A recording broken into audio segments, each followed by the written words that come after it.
for generations.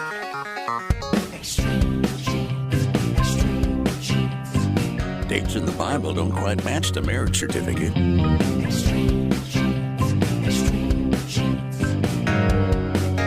Uh-oh.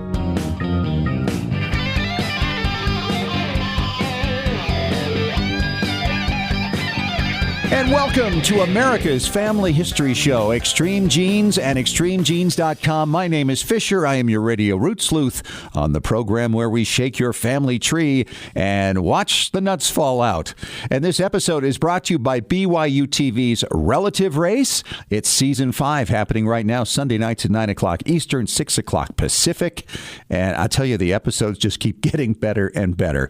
Boy, we've got some great guests today. First of all, we're going to be talking to Michelle Riess coming up in about 9 or 10 minutes.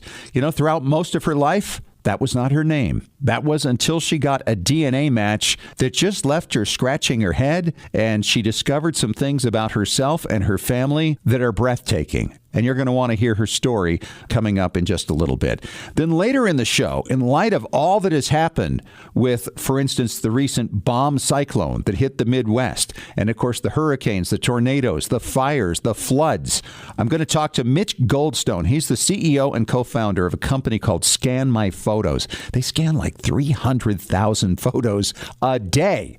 And he's got some insight about why you need to get your photos digitized and the best process to go about that in order to make sure they're preserved in the event of a disaster. Hey, if you haven't signed up for our weekly Genie newsletter yet, it is time you got on it. Get to our website, ExtremeGenes.com. You'll find the box right there. It's simple, it's easy, it's free, and of course, we give you a blog each week and a couple of stories that you're going to be interested in, and past and present podcasts as well, so check it out. Right now, it's time to head off to Boston, Massachusetts, where David Allen Lambert is standing by. He is the chief genealogist of the New England Historic Genealogical Society and AmericanAncestors.org, and he's got your family Histoire news. Hi, David. How are you?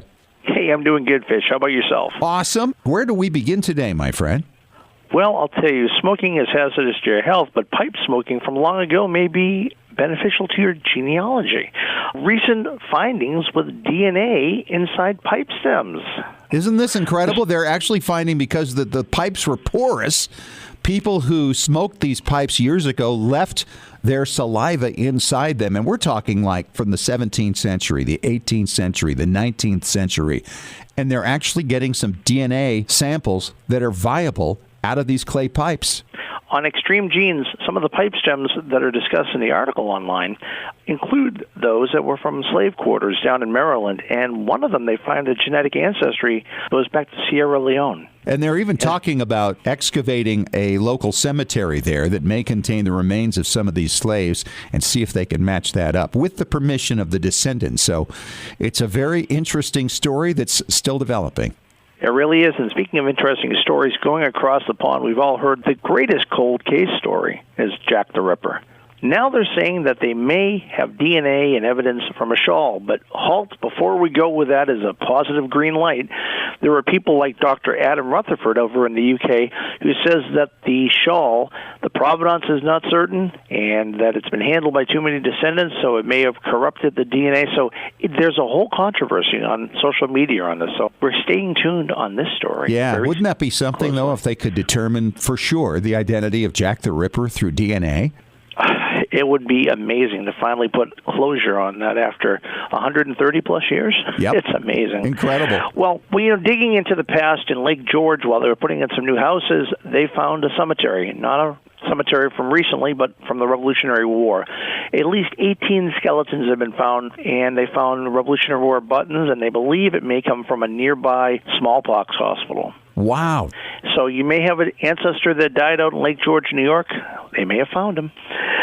Veterans are definitely in our news a lot, and one I think really touches home, and it's a great story on Extreme Genes. Gary Marquardt out of Minnesota. He didn't serve in Vietnam, but he wants to honor those that did in other wars, and he is now planning on doing at least 100 funerals. He's not an undertaker. he's a bugler. And imagine this, he couldn't play the bugle just a few years ago. He realized that they were actually playing recordings of taps at these military funerals, and he said, no, somebody needs to be playing live. So he started taking lessons so he could be that guy that plays at the military funerals. And he says, I'm okay. He said, I don't always play perfect, but it always comes from the heart. Unbelievable. Well, he's part of Bugles Across America, and there are only 5,000 of these guys, and they do over 130,000 veterans' funerals a year. Wow. On Extreme Genes, I'd like to share with you the popular tweets that I put out there, and I just put a strange one out there on baby names. And the fun thing about baby names is we know that we have them, but where did they come from? Have you ever done the genealogy of where you got your name? Yes, absolutely. Not only my name, but my daughter. I've got a daughter, Anna, who's named her daughter Anna, named after my grandmother Anna, and it goes back into the 1700s in Sweden. My own name is kind of weird because I was named after my uncle, Winfield Scott Hancock Fisher Jr., who was named for my grandfather, who was the same senior, who was named after Winfield Scott Hancock, who lost the presidential race in 1880, the year my grandfather was born, who was then in turn named after Winfield Scott, the general in the War of 1812, and he was born in 1786. Is that what you're talking about? I'm trying to write this all down, as you said, and I need a chart. And that's the same thing in my family. The name Henry is still around with some of the descendants of my great-grandfather's brother, and I did the backward story on that, and it goes back to a fifth great-grandfather who was born in 1695 named Henry Dole of Newbury. You never know. That's where the name came from. Well, I would like to share with you a blogger spotlight that shines on McKall Erin Ruell. She is out of Utah, and she has a blog called Making Their Stories Known, and she wants to tell the stories of people, places, and things as a family historian that touch both her own research and genealogy in general. Her recent one, which was for St. Paddy's Day, was My Luck of the Irish, where she goes on and talks about researching the Irish and touching on her own family, as well as her Roots Tech summary, so kind of a person who was out there at Roots Tech. And this is truly the next generation of genealogists, and I'm glad they're out there blogging. Absolutely. All right, David, thanks so much, and we will talk to you again soon. Talk to you soon. And coming up next, we're going to talk to a New Jersey woman who got a DNA test result that left her baffled. And the story that has resulted is off the charts unbelievable. You're going to want to hear it next. It starts in 3 minutes on Extreme Genes, America's Family History Show.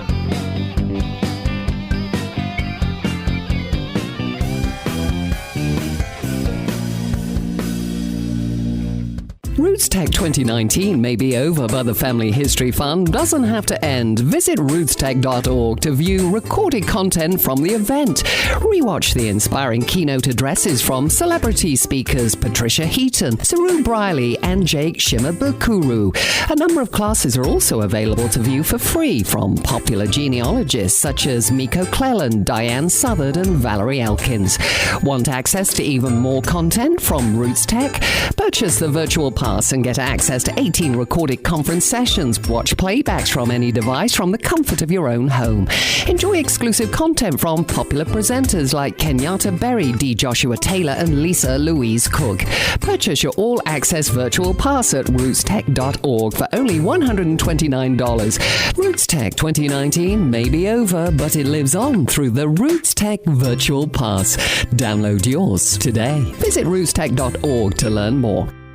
Hey, Genies, it is Fisher here, and if you haven't yet seen the second episode of Season 5 of Relative Race on BYU TV, you got to check it out, and you got to keep a box of Kleenex handy. I do consider myself among the manliest of men, but I just can't watch it without that box nearby. And we had a couple of teams actually end up in the same city competing in the same challenge in Episode 2. Knoxville, Tennessee, teams blue and red. Unbelievable. Plus, another team wound up in Florida and another in Texas. And they're all crying and meeting family members. And one team, of course, ended up with a strike. So we have two different teams with a strike now that may prevent them from winning that $50,000 grand prize. If you haven't caught up with Season 5 yet, you can stream it. You can see it on BYUtv.org. You can use the BYU TV app. And, of course, watch it live Sunday nights at 9 Eastern, 6 o'clock Pacific on BYU TV. You got to catch it. Relative Race Season 5 right now on BYU TV.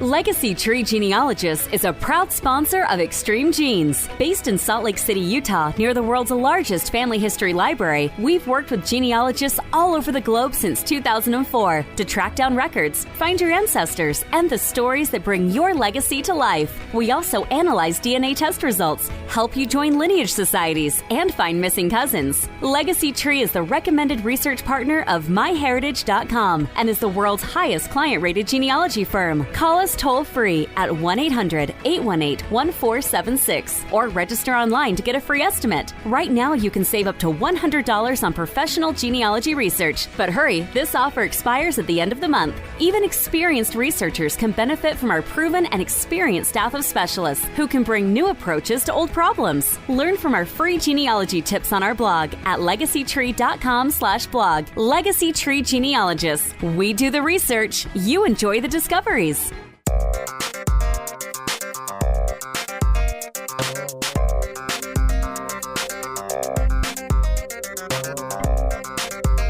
Welcome back. It is America's Family History Show, Extreme Genes and ExtremeGenes.com. And I'm just really struck as we begin to do this segment here about 6 years ago when I started Extreme Genes, how the name was kind of fun. And of course, DNA was just starting to happen at that time. And now, because of DNA, I think the name has kind of grown into the show, and we're finding more and more and more stories of people who find incredible discoveries through DNA matches. And one of them is on the line with me right now. She used to be known as Christina. Now she's known as Michelle Riess. And Michelle, it is just a delight to have you on the show. Let's start at the beginning, your DNA test. And when was the first test you took, and where was it? I think it was approximately 2008, and that was through Family Tree DNA. And I did it because I was having a lot of problems finding the information that I was looking for the family tree that I believed I was a part of. And I guess after a while of getting people who had information about their family trees that didn't make sense in the context of my tree, I started to get frustrated. So I decided to do a second test at Ancestry. Okay. And I think that was probably 2013, I believe. Right. Things were really picking up at that point, 2013. Yeah. So I did a second test because I knew they had a really large member database, and I figured, well, maybe I'll get some more helpful matches over there. So I did the test, and the same thing happened at Ancestry. I was matching to people who weren't very closely related, and the places that they were telling me their families came from didn't make sense with my family tree. I grew up believing that I was Greek, Italian, and probably Ukrainian, and all of the people that I was matching with were coming up from very heavy roots in United Kingdom and Northern Europe and Scandinavia, and I'm like, well, that doesn't make sense. You know, I wrote it off basically as our common ancestor must have been so far back that we just couldn't possibly be helpful to each other in our research. Well, that would be a reasonable thing to conclude. And was this the same kind of test you did, by the way, at Family Tree DNA? Because in 2008, I don't know if they had autosomal at that time. No, and that's something that actually will come up later in my discovery, but the family tree DNA test that I did was only the mitochondrial DNA. Okay. So, and that was all I was really interested in at that point because I knew everything about my father's family, so I wasn't really concerned with that anyway. I was really interested in finding my mom's family. That's the only people I was really interested in learning about. Okay. And where did you grow up? Tell us your background. Yeah, sure. Well, I grew up in southern New Jersey, right outside of Philadelphia. And I grew up as an only child in a really small family. My dad has one brother, and he never married and never had children. And my mom, she died in 2010, but she was an only child. And so I didn't have cousins. There were no big family gatherings all the time. It was the people that we socialized with. It was a really small group. So it was something you kind of missed a little bit, and here was a chance to really find out more about who you were. Absolutely. I always wanted a brother or sister, and I guess I felt kind of lonely and a little bit isolated. Sure. Just in the environment that I grew up in. It was, it's much more adult-oriented than surrounded by children and cousins and that type of situation. But I always was looking. I always felt like I needed to learn more about where my family came from. So did your dad ever talk to you about maybe why these DNA results weren't matching up to what he knew about his background? No, honestly, it was something that my parents knew I was extremely interested in, but nobody really ever said anything about why maybe some of these inconsistencies existed in my results. It was always kind of like, oh, well, that's interesting, or, oh, okay. But they knew I was very interested and that I was always digging for information. So still nobody really said anything about it. So you got these results then in 2013 and no close relatives there. And did you move on from it, or did you check in on your results periodically and see if there were updates in ethnicity? What were you looking for as the years went by after that? Yeah, honestly, I was on Ancestry and other sites virtually every day looking for new documents and possible matches. I was really trying to find some connection to my mom's family tree, because these were the people that I was always told throughout the course of my life. Oh, well, you don't look like us, but that's because you look like your grandmother. You look like her family. And, of course, these were the ones we conveniently didn't know very well. We didn't know much about them. So there was something in me that just had to find them. I needed to find these people that I looked like and, I could relate to in some way. Because I always kind of felt somewhat different from my family, almost like misplaced. Like I was looking for something, but I didn't really know what it was. Just kind of an instinctive thing. Yeah, it's really strange looking back now. Yeah, it absolutely existed throughout my life. So over time, something changed because obviously you got a new result. Yeah. So in September 2017, I had some free time and I checked in with my DNA matches on Ancestry. And right at the top of the page, I'll never forget it, it was in bold orange letters. It said, immediate family. And right below it was a name that I never heard before, didn't know who this person was. And immediately I was like, well, that's strange. It didn't set off any alarms in my head at that point, but of course I had to figure out who this was. So her name just happens to be kind of unusual. Her husband is Greek, so I was able to find her on Facebook, right away. And I'll never forget clicking on her profile on Facebook and seeing her picture appear and just being very confused, seeing this picture of this person and thinking, wait, why does she have a picture of me on her Facebook profile? And then realizing, oh, my goodness, that's her. Wow. And when I looked at it a little closer, I'm like, okay, well, obviously it's not me, but it could be, me a little bit younger. And it was just very shocking. Did you consider for a moment that perhaps she was a sibling that your parents had given up or something? Not initially, no. At first, I honestly just thought that she was a cousin. I didn't think anything along the lines of she's a sibling or adoption or anything like that. All I thought was, wow, this must be one of my grandmother's siblings' grandchildren or something. Because, Ancestry labeled the match as immediate family, but at that time, I didn't really know anything about centimorgans, and I didn't know how Ancestry categorized immediate family. I didn't know, could you be parent and child, or could you be all the way to third cousins in that category? Okay. I had no idea at that point. So I sent her a message, and I just kind of briefly told her, we have a match on Ancestry that says we're very closely related, and I'm just trying to figure out who you are, basically. And I mentioned some of the names in what I believed was my family and some of the places they came from, and told her, by the way, I saw some of your pictures, and we look a lot alike. It's really kind of crazy. So I sent a message, and she wrote back pretty quickly, and she had no idea who any of the names that I had mentioned were. She had never heard of them. And stranger, she said, well, none of the places that you're mentioning make any sense in my family tree. I mean, I'm German. We come from Ireland, England, and, so it didn't make any sense. Which matched your ethnicity test, though, didn't it? Your results. Well, it did, but I didn't believe it. Oh, okay. You dismissed it all, right. I did.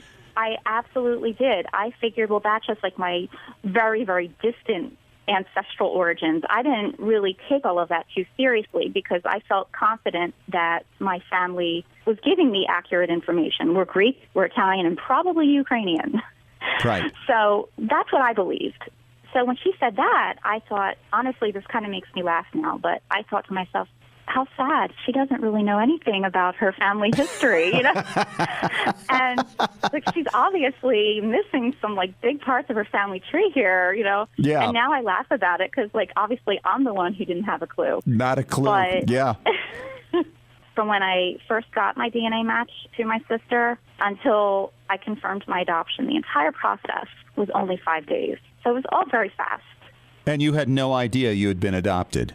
No, never told that I was adopted, never had any suspicion that I was adopted. In fact, there were facts that were kind of planted into my life story throughout my life to kind of confuse me into believing that I couldn't be anything other than their biological child. So there was a little bit of manipulation going on and there. Deception there. Deception, absolutely. And not only that, this is not any ordinary adoption, as you later learned. Let's talk about that just for a few moments here, then we got to take a break. This sister of yours, what's her name? Jamie. Jamie goes to her parents and talks about you. And what did she discover? Well, they confirmed that I am definitely their sister. I have 3 full sisters. And I, meanwhile, also went to my father, and I had confronted him to find out a little bit more about what was going on in this situation, because my sister, we had been speaking back and forth for a few days, and we were coming up with all these scenarios, and, well, how could this be? And she thought for a little while that maybe she was adopted, but I really didn't think it was me. I truly did not believe that I was adopted. It has to be from her side. So at one point, I think it was probably about the 3rd or 4th day, I went to Ancestry, and as you probably know, they have that special team that's specially trained to deal with sensitive DNA issues. And I did speak with them, and basically they told me, look, there's basically 3 scenarios here. You're either parent and child, which I knew was impossible, grandparent and grandchild, which, again, totally impossible, or you're full siblings. Those are your 3 choices. I hate to cut you off right here, Michelle, but we have to take a break. And when we return, we're going to discover exactly how it is that you were adopted, which was an amazing tale, and how you got back with your birth family. Coming up in 5 minutes on Extreme Genes, America's Family History Show.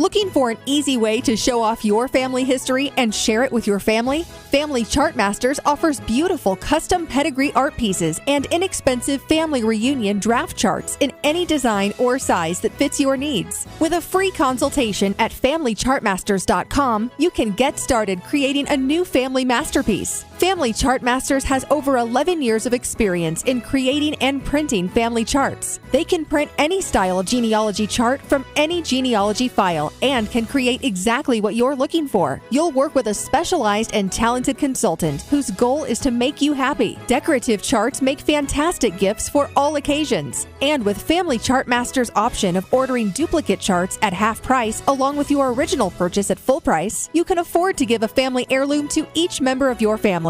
Contact Family Chartmasters today at FamilyChartmasters.com for your free consultation. Family Chartmasters will give the greatest care to your family history. Scientific studies have proven that youth who know even a little bit about their family history perform better academically and have a greater sense of personal confidence and stability. Genealogy is its own incredible superpower that arms our children with super strength. But how do you get your child or grandchild interested in studying their family history? That kind of stuff is just for grandmas, right? Not anymore. ZapTheGrandmaGap.com leaps the generation gap in a single bound. Author Janet Havorka provides you with useful and timely advice on helping the young people in your life become engaged in their own family history. Janet has an entire collection of books to inspire the young and the young at heart in fun, interactive ways. She also offers creative tips and advice on her blog and in her free weekly newsletter. Stop by ZapTheGrandmaGap.com today to sign up for Janet's free email newsletter with 52 weeks of easy tips, free downloads, and order your set of resource books and workbooks.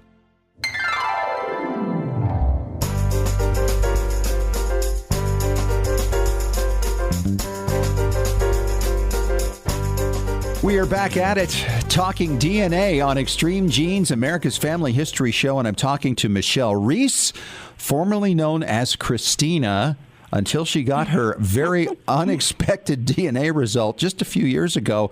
And I expect, Michelle, you're still kind of dealing with the fallout out of all this as you tried to figure out how you were related to this person through an ancestry DNA test that you had taken.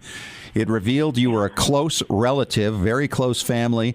And finally, the experts said to you, look, you're basically full siblings. How can this be? What a discovery this is. At this point, your mother has passed away. Your father's still living. You have no other siblings or family. You have to confront Dad, don't you? Yes. So over the course of those few days, I had been emailing him back and forth, sending him photos of this person that I was matching with and just sending some basic information like look at this. This is very strange. I have no idea how this is. Do you know anything about this? And one of my first clues that I was definitely onto something was that he didn't respond to any of my messages about that, and that was unusual for him. And just by chance, a few days prior to my initial match to my sister, we had made plans to get together for lunch on that coming Sunday. And he lived 3 hours away at the time, so I knew that if I didn't have an answer from him by Sunday, that I was going to have to just come out and say something that day at lunch because I needed to know. I needed to have that information. Sure. I have children, and there's a lot of issues. Like if you're not related to someone and you don't actually know where you come from, there could be health concerns that you need to be aware of. There's a lot that all the things that are connected to adoption, but just the shock of it, too, to know that these are not your blood parents for the first time. How old were you at this point? I was 40. I was 40 years old. Oh, my gosh. So Sunday came, and I kind of showed him some more pictures and a little bit more information, and, he kind of nodded and said, yeah, you do look a lot alike, but still didn't seem to be forthcoming with information. So basically, I just said to him, am I adopted? Like, it just came out. I'll never forget saying those words. Those are words I don't think anyone ever anticipates having to say to their parents. But I said it. Not at that stage of life. No, not at 40. Absolutely not. And I said it, and he looked at me, and he said, well, I didn't want you to find out this way, but yes, you are adopted. And at that moment, this fog kind of just descended. I kind of just lived in that fog for at least, probably 6 months. I mean, it was just, It was so shocking. Sure, it would be. Of course. Meanwhile, your sister is over on the other side talking to her parents. And what did you find out there? Well, I found out that when my biological parents were teenagers, my mom was pregnant. They were 15 and 16 years old. And this is 1976. So my grandparents, the people I now know are my grandparents, took her to the doctor, and, they're old school. When a doctor tells you something, they're an authority figure, and they never had been in a situation like this. So they really trusted the physician's advice, and they decided that I would be placed for adoption. Now, this is my grandparents. The issue with it was that the physician that was caring for my mom during the pregnancy had an informal agreement with a local attorney who was arranging adoptions on the side. It was not his area of practice. It was just something that he chose to do on the side. And unfortunately, he was not legally authorized to assist with adoptions in the state of New Jersey.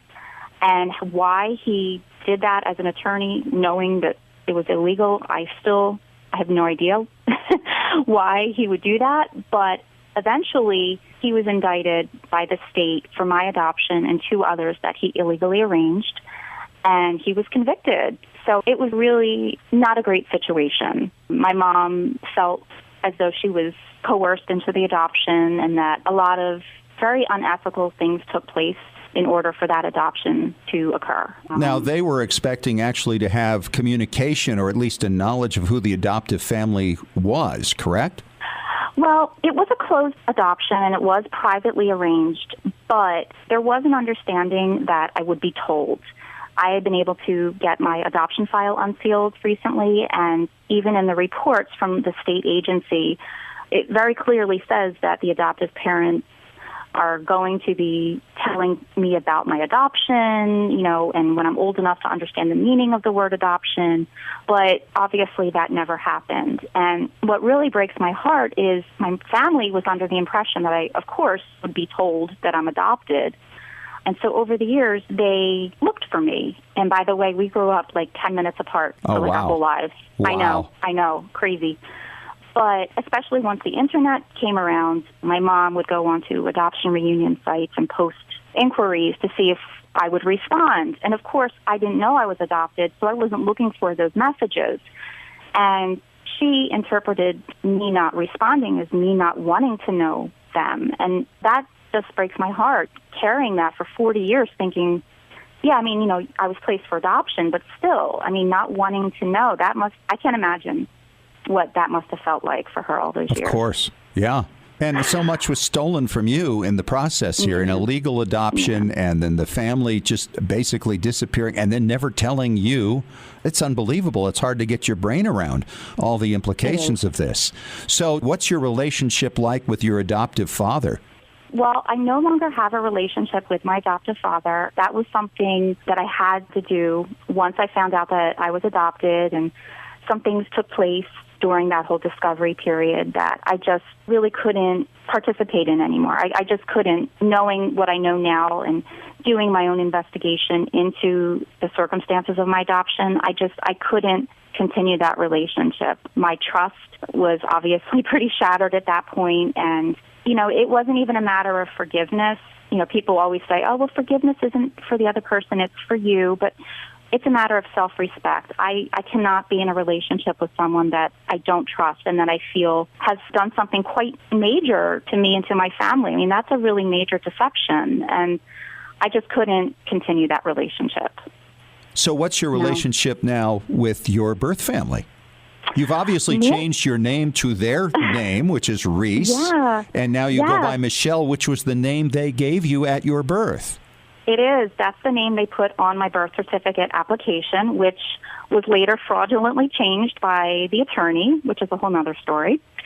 But it is the name that my parents gave me when I was born. Honestly, from the moment I met my parents and my sisters, I felt completely at ease. I never felt uncomfortable or unwelcome or even like I was different from them in any way. I honestly felt so comfortable just from the first moment that we met. I was, of course, nervous going there to meet them, but all of that lifted as soon as I walked in the room. It's really strange how you can really see yourself in people that you've never met before and see all these similarities and interests that you share despite growing up completely separate. I feel like we should be studied by scientists or something. Well, it's there's a lot to the biology, right? Nurture and nature. But absolutely. There's a lot more to nature, I think, than we often give it credit for. Michelle, it's an amazing story, and I'd like to invite you to come on and do a bonus podcast with us for our patron club and talk about that integration into your birth family. Would you be up for that? Oh, absolutely. All right. Thanks so much, Michelle. And coming up next, an interesting thing has taken place here recently, a thing called a bomb cyclone. A bomb cyclone, and it's caused all this flooding in the Midwest.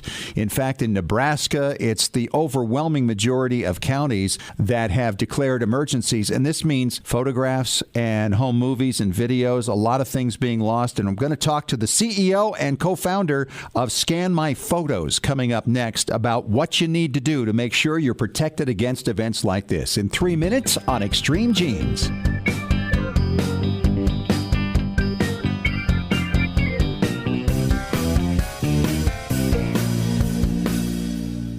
Legacy Tree Genealogist is a proud sponsor of Extreme Genes. Based in Salt Lake City, Utah, near the world's largest family history library, we've worked with genealogists all over the globe since 2004 to track down records, find your ancestors, and the stories that bring your legacy to life. We also analyze DNA test results, help you join lineage societies, and find missing cousins. Legacy Tree is the recommended research partner of MyHeritage.com and is the world's highest client-rated genealogy firm. Call us toll-free at 1-800-818-1476 or register online to get a free estimate. Right now, you can save up to $100 on professional genealogy research. But hurry, this offer expires at the end of the month. Even experienced researchers can benefit from our proven and experienced staff of specialists who can bring new approaches to old problems. Learn from our free genealogy tips on our blog at legacytree.com/blog. Legacy Tree Genealogists. We do the research. You enjoy the discoveries.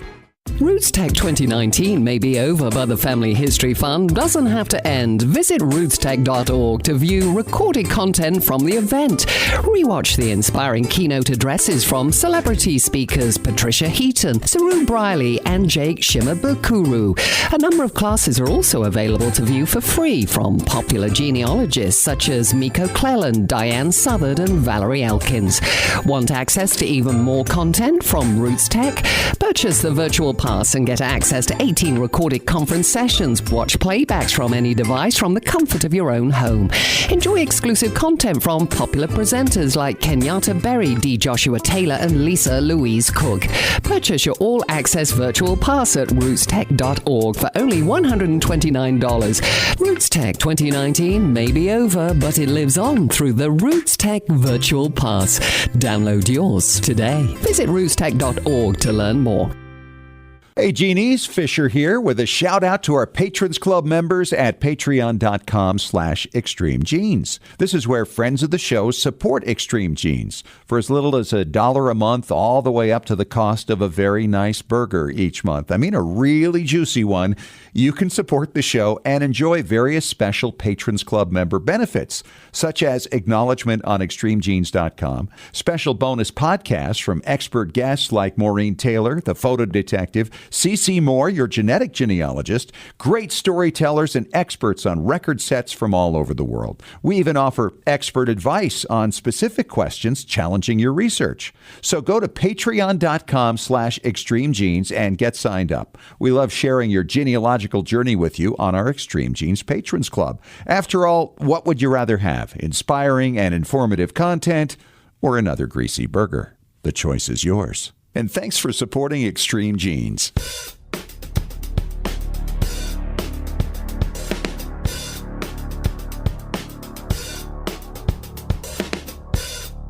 And welcome back to America's Family History Show, Extreme Genes and extremegenes.com. It's time to talk preservation. And there's a lot to talk about right now.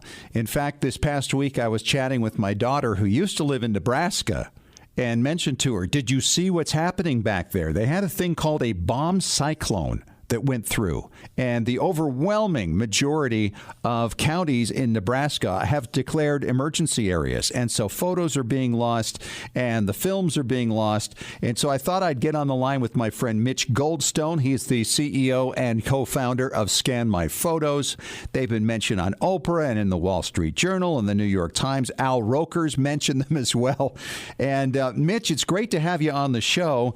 This is an interesting time, isn't it? Because we not only have this flooding going on, but we've seen the hurricanes that have hit Houston and Puerto Rico. We've seen fires in California. There's so much going on right now, and people really need to take some action to get their material digitized.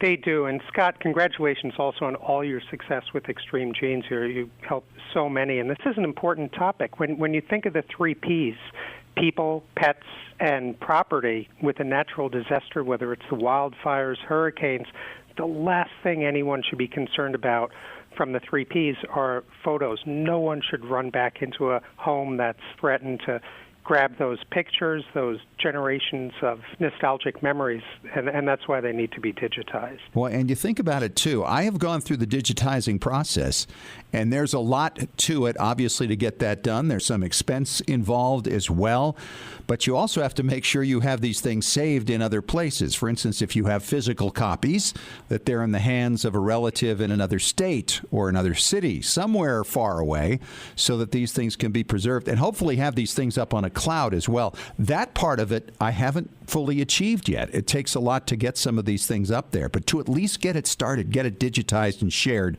that seems to be the ticket to me. It is, and it's interesting. A lot of people, whether it's for memorial service or just to preserve those nostalgic pictures, they want it fast. So we kind of reinvented Scan My Photos, where we now do same-day scanning as well. So the same day it comes in, digitized. And what you just mentioned is so important because you need to back up all these images, make extra copies, DVDs, thumb drives, share them with friends, relatives, safety deposit box. One of my favorite services, about 80% of all the Scan My Photos orders, final home, is with Google Photos. It's super easy.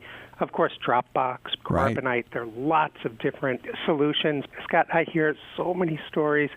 I just heard one. Someone had asked if we retained the pictures they digitized in 2014 because their home just burnt down, and their copy was with their pictures. And due to privacy, we only archive all the images for 30 days, so they were out of luck. Heartbreaking. You got to upload and preserve That's them. The worst. And you know, the thing is, I don't think most of us anticipate a natural disaster. Certainly the people of California and the fires didn't. Those things are always there. But then there are things that aren't even natural disasters that are always eating away at our photographs. Things like bugs and mildew and mice and temperature variations back and forth and back and forth. And you had one also that I hadn't really considered before.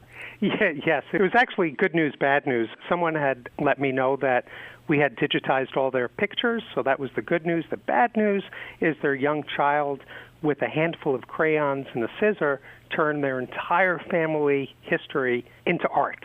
But it was okay because all of their pictures were digitized prior. So absolutely. So it's not just mildew and dust. It's any condition. Wow.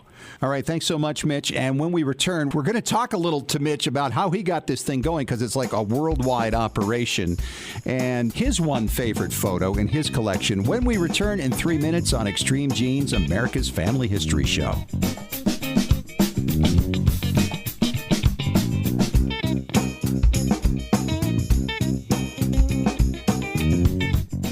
Looking for an easy way to show off your family history and share it with your family? Family Chartmasters offers beautiful custom pedigree art pieces and inexpensive family reunion draft charts in any design or size that fits your needs. With a free consultation at FamilyChartmasters.com, you can get started creating a new family masterpiece. Family Chartmasters has over 11 years of experience in creating and printing family charts. They can print any style of genealogy chart from any genealogy file and can create exactly what you're looking for. You'll work with a specialized and talented consultant whose goal is to make you happy. Decorative charts make fantastic gifts for all occasions. And with Family Chartmasters' option of ordering duplicate charts at half price along with your original purchase at full price, you can afford to give a family heirloom to each member of your family. Contact Family Chartmasters today at FamilyChartmasters.com for your free consultation. Family Chartmasters will give the greatest care to your family history. When was the last time you heard your grandmother's voice or saw your family enjoying life back in the 1950s or 60s? If the reason is you haven't known what to do with your old recordings, videos, and films, here's your answer. The Multimedia Center in Salt Lake City. We brought in a video project to the Multimedia Center, and overnight they duplicated it to DVD so we could meet our deadline. The Multimedia Center, 2870 East, 3300 South, Salt Lake City. Open Monday through Friday, 10 to 6. Call 801-483-1717 or go to transferduplication.com. Genies, it's Fisher with exciting news. The Weekly Genie, the official newsletter of Extreme Genes, is here. It's your Monday morning briefing on what's happening in the world of genealogy and family history and on Extreme Genes. Get all the details of jaw-dropping stories of discovery and keep up with the latest techniques in family history research. Get to know more about your favorite Extreme Genes personalities, and it's free. Sign up for the Weekly Genie now at extremegenes.com or the Extreme Genes Facebook page. And when you do, you'll receive David Allen Lambert's top 10 tips for beginning genealogists from the chief genealogist of the New England Historic Genealogical Society. Sign up today for the Weekly Genie.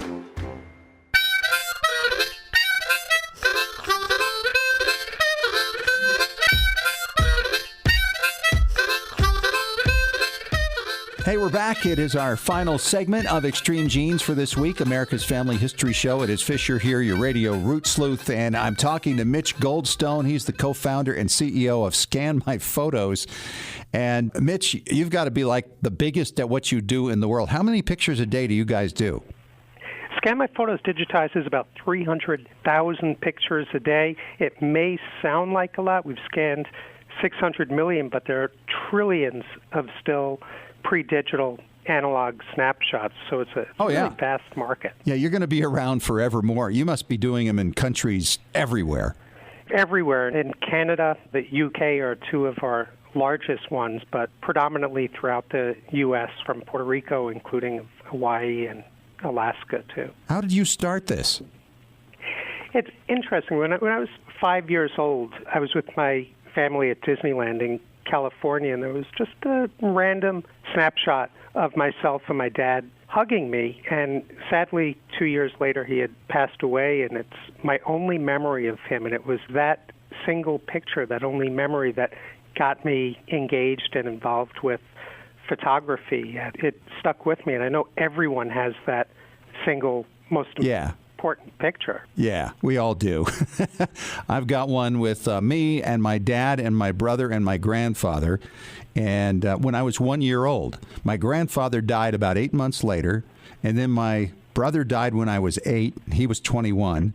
And then my dad died when I was 17. It's the only shot with all four of us together, even though I'm just a baby still. It's just a treasure. And it came from digitizing home movies, because you could actually take out, obviously, individual frames and turn it into something more than that. And I have that just framed in my office. Love it. That's what it's all about. I know all of your listeners also are probably thinking right now, what is that special picture? And is it already digitized and backed up as well? In our field, of course, we think about ancestral photographs, and digitized photos is really the way that they get shared and posted on Ancestry and MyHeritage and Find My Past and FamilySearch.org, all these different places. It's really kind of the key to the vault, and I'm finding new pictures of ancestors all the time because people digitize. It's really important. It is. It's funny you mention those companies, because each one of them I'm smiling because Scan My Photos loves them. They're the reason we're in business. Yeah, I would think so, right? Yeah, huge fans of all of them for what they do. It's so important. And you think back just a couple of years ago, they weren't around. So as this technology advances, there's so many new ways to enjoy your past and ancestry history. Well, and what's fun, too, is you can do that digitizing, and then people can get some kind of Adobe Elements or something and just really improve them, because those old photos can clean up pretty nicely fairly easily, and it's just not a difficult skill to develop. They do. And remember, there are lots of different services, too. There's the old Polaroids, and the one that, sadly, no one can digitize is the old APS film. That's that film in the cartridges. So we do that for slides and negatives. On the slide side, where people have the 35-millimeter slides and the carousels, they have so many, and there's really no way to view it, see it, so they come back to life, and they're just extraordinary memories. Yeah, just an improved way of using them. Absolutely. Well, thanks so much, Mitch, for your time, and it's really interesting to hear what's happening right now when you consider the bomb cyclone and all these other natural disasters and how many photos are being lost as a result, and we're glad your company's there and doing the thing they do. Well, my pleasure, and thank you for everything you do with Extreme Genes. You help so many. Thank you so much. Hey, we are out of time. What a show. And if you missed any of it, make sure you catch the podcast. We're on iTunes, iHeartRadio, ExtremeGenes.com. And of course, if you'd like to follow us throughout the week, it's easy to do. We're on Facebook, we're on Twitter, and of course, ExtremeGenes.com. And you can subscribe to our weekly Genie newsletter as well. Thanks for joining us. Talk to you next week. And remember, as far as everyone knows, we're a nice, normal family.